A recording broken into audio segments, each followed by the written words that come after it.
స్నేహితుడు పిలిచాడు కదా అని కాస్త దూరమైన అతడి ఇంట్లో ఒక ఫంక్షన్ ఉంటే వివిధ ప్రాంతాల నుంచి అంతా కలిసి వెళ్లారు. అతడి ఆతిథ్యం మేరకు కడుపు నిండా భోంచేశారు. నెక్స్ట్ ఏం చేద్దామా అని ఆలోచిస్తుండగా ఒక మిత్రుడు గోదావరి పక్కనే ఉంది కదా, సరదాగా అలా ఈతకు వెళ్దామని అన్నాడు. ఇంకేముంది, స్నేహితులంతా కలిసి గోదావరిలోకి దిగారు. కానీ సముద్ర పోటు, గోదావరి లోతు తెలుసుకోకుండా దిగిన వారికి అదే చివరి రోజయింది.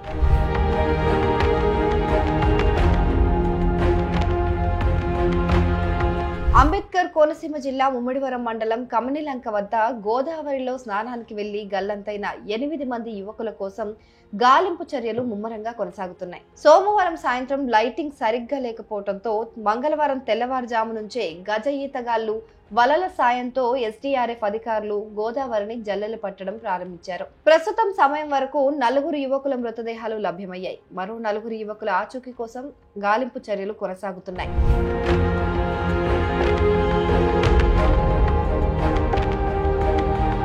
అయితే శ్రీలంకకు చెందిన కొండేపూడి నాగరాజు చిన్నారి దంపతుల కూతురైన ప్రేమజ్యోతి శారీ ఫంక్షన్ కు ఆమె సోదరుడు పొలిశెట్టి అభిషేక్ తన స్నేహితులను పిలిచాడు. అభిషేక్ ఆహ్వానం పైన పలు ప్రాంతాలకు చెందిన మిత్రులంతా, బంధువులు కూడా వేడుకకు హాజరయ్యారు.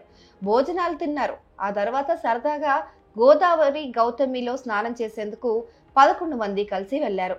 ముందుగా ఒక యువకుడు స్నానానికి దిగి కాస్త లోపలికి వెళ్ళాడు. అక్కడ లోతుగా ఉండటంతో అతడు మునిగిపోయాడు. అది చూసిన మరో 3 అతన్ని రక్షించేందుకు గోదావరిలోకి దిగి మునిగిపోయారు.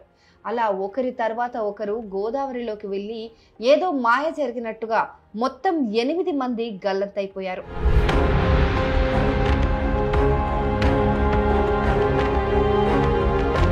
ఈ ప్రమాదాన్ని గ్రహించిన మరో 3 యువకులు నదిలోకి దిగకుండా సురక్షితంగా బయటపడ్డారు. ఆ యువకులు వెంటనే స్థానికులకు సమాచారం ఇవ్వటంతో హుటాహుటిన అందరూ ఆ ప్రాంతానికి చేరుకున్నారు.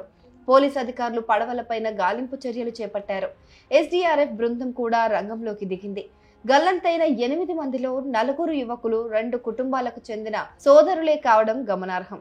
మహేష్, రాజేష్ ఒక కుటుంబానికి చెందిన వారు కాగా, క్రాంతి కిరణ్, పాల్ అభిషేక్ సొంత సోదరులుగా తెలుస్తోంది.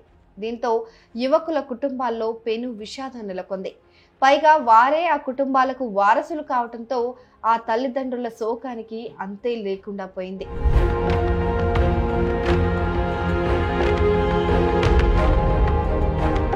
ఇక కమనిలంక పాయ దగ్గర గోదావరి లోతుగా ఉంటుందని స్థానికులు చెప్తున్నారు.